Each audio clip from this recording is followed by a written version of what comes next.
Hello, friends. Today we are going to study about the morphological and anatomical adaptations in the halophytes. Last time we have discussed about what morphological or external adaptations the halophyte they shows. Now, today we will continue with the same point about the external adaptations seen in the halophytes.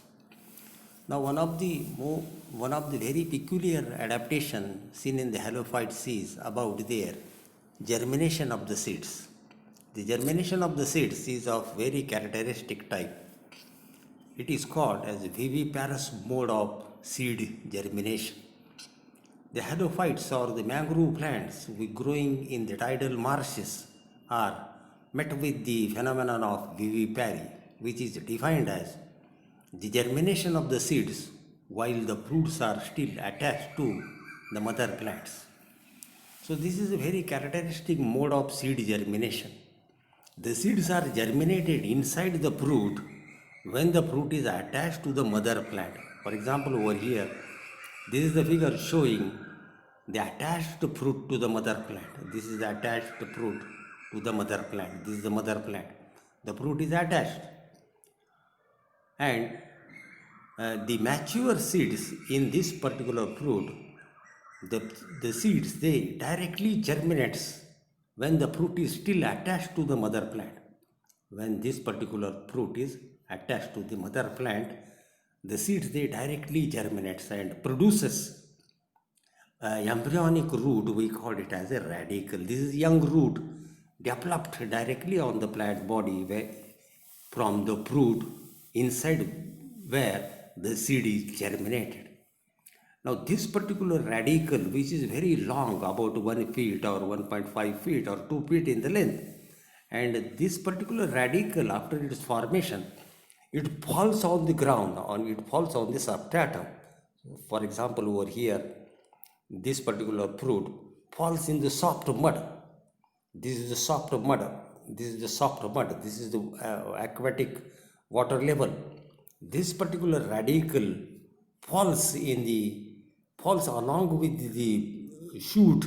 This is the shoot, young stem shoot growing, or plumule we call.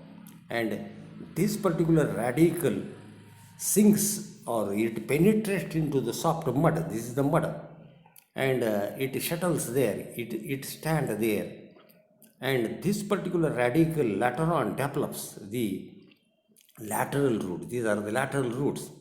These are the lateral roots are developed, which holds or anchors the young seedling. This is the young seedling. This is the young seedling.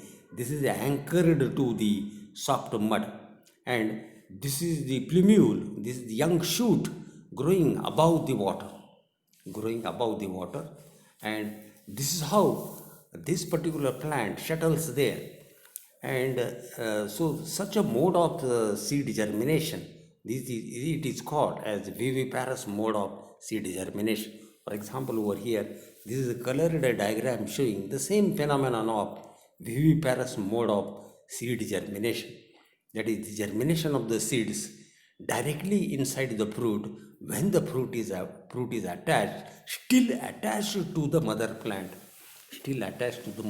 and after germination, the germinated seeds with their very long radicle falls in the soft mud, and this particular radicle thus developed, it settles there, and the plumule, the young shoot grows up. The young shoot, this is the young shoot. The young shoot grows up, and this particular radicle develops the lateral roots, and the seedling settles there. Seedling grows there, starts to grow there. So this is how this is called as viviparous mode of seed germination.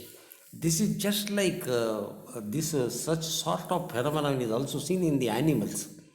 For example, in the bat, in Marathi we call it as Vatavagal. This particular animal gives the birth to the young ones without laying the eggs. This bat is a mammal, but It looks like the birds, and the birds, what they do, they lay the eggs, and after laying the eggs, the young ones are produced. But in the bat, laying down of the eggs is not seen. Instead, it directly gives the birth to the young ones. It directly gives the birth to the young ones. So that sort of giving birth to the young one directly without laying the eggs is called as viviparous. Vivipar. And that such type of vivipar is also there seen in these halophytes. So this is a very characteristic mode of seed germination. Now, for example, over here, this is a very beautiful diagram showing the aquatic habitat. The salty water is seen. This is the salty water. This is the salty water, and this is the mother plant. This is mother plant, and on the plant body, the fruits are seen germinated. For example, these are the hanging drumstick like radicals developed from the germinated seeds inside the fruits which were attached to the mother plant. So this is a viviparous mode of seed germination. This is a viviparous mode of seed germination. The germinated seeds falls in the in the substratum, in the soft mud, where they settles and grows. So this is viviparous type of seed germination, the characteristic mode of seed germination seen in the halophytes, and such a characteristic mode helps or enables the plant to shuttle their seedlings in the aquatic habitats where there is a tidal action is there. The radical which sinks in the mud, penetrate in the mud, shuttles there, and the plant body is established there to grow. And this nicely passes with the tidal action. Otherwise, the fallen seeds, they will be wiped out or from, they can be transported to the far distances, and therefore to avoid the phenomenon of transport from a place, this is a characteristic mode seen in the halophytes for standing there and settling there. Now, beside the viviparous mode of seed germination, now let us start with the next point about the what internal or anatomical adaptations these halophytes they show. The halophytes shows their epidermal cells of the stem are with a heavily cutinized, there is a thick cuticle, and are almost squarish in the outline and filled up with the oil and tannins. So this is the characteristic content of the epidermal cells. They are with the oil and tannins. And in addition, the star-shaped sclerites and H-shaped heavily thickened spicules are also present, which gives a mechanical strength, to the cortex, and this is how the stem is made strong. So these are the two anatomical adaptations. The epidermal cells are with a very thick cuticle and are filled up with the oil and tannins, and the mechanical tissues in the form of star-shaped sclerites and H-shaped heavily cutinized spicules are present in the cortex to make it very rigid and strong. So this is the internal or anatomical adaptation. Now, for example, over here, this is a figure showing the internal structure of a halophyte. The mucilage cells are present.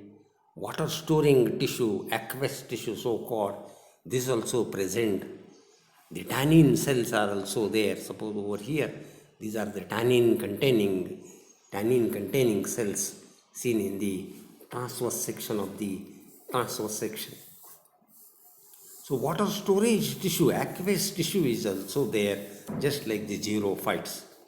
As this plant grows in a habitat where there is a water, but the water is useless because as it is very saline or salty, highly concentrated alkaline water is there, and therefore the water is there, but it is useless for metabolic activities, and therefore, to store the useful nature of the water, the fresh water, the plant bodies develop the water storage tissues, aqueous tissues. So these are also present.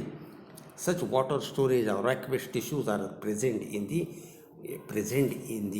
inside the plant organs. In addition, there are water conserving, helping mucilage cells are there, just like the aloe or cacti, succulents, where the mucilaginous sticky substance containing cells are there, which are helpful for the storage, keeping the moisture. So this is the anatomical adaptation seen in the halophytes. So this is one more figure of a halophyte, Rhizopora mucronata, the stem callus, which shows excellent development of the thick cuticle is there. This is the thick cuticle deposited on the epidermis, and this is mechanically strong cholenchymatous hypodermis. This is a spicule over here. This is Yetzept spicule, which strengthens the cortex tissues. Now, in addition to the spicules and Yetzept sclerites, the cortex cells, they shows many lacunas, aerenchymas or air chambers. This is lacuna, air chambers, just like the hydrophytes. So, enormous development of the air chambers or aerenchyma. This is also anatomical adaptation in the halophyte, just like the hydrophytes. Now, in addition to this, as we discussed, these plants, they show the very well developed mechanical tissues like spicule over here in the region of cortex. This is the mechanical tissue developed over here in the form of vascular tissues, conducting tissues, in the form of xylem conducting tissues. The mechanical tissues are nicely developed. Now, in addition, there is a beautifully developed pericycle is there. These are the pericycle cells, nicely developed. So, mechanical tissues are very well developed. The conducting tissues are very well developed. There is a thick cuticle, and there are numerous aerenchyma or air chambers present in the cortex. We called it as lacuna over here, or we can name it as aerenchyma or air chambers. And spicules, the mechanical strengthening tissues, are also there in the pith region, also there in the cortex region, which strengthen the plant organ. So this is about the anatomical adaptation.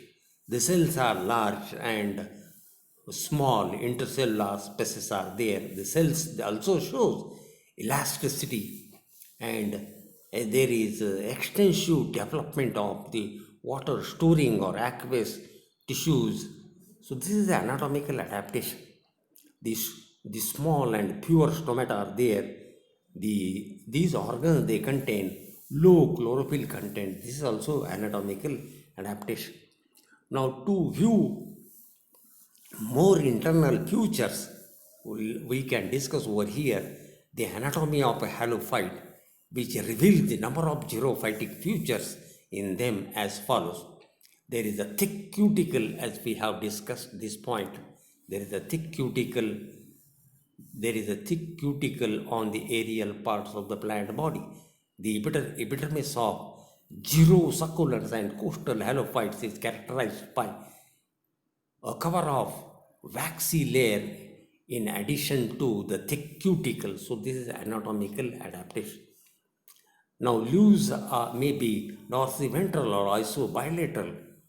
They develop protective stomata which are not deeply sunken. The epidermal cells are thin-walled, and the palisade tissues consist of several layers of narrow cells with intercalated tannins and oil cells.